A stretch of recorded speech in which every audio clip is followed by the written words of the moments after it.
Hey, what's up? I'm Cody Kain, and this is my bike check. Starting with the grips, they're stock kicker grips, I guess you'd say.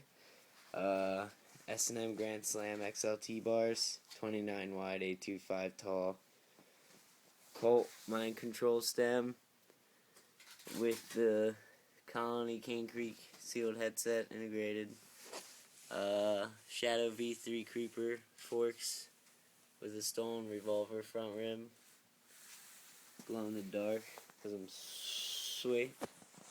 And Fly Montana V1 frame with a 20.6 top tube and a 13.25 chain stays.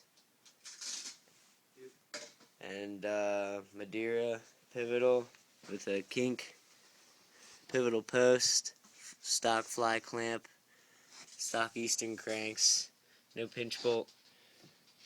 They're light, they're tough, they do the job.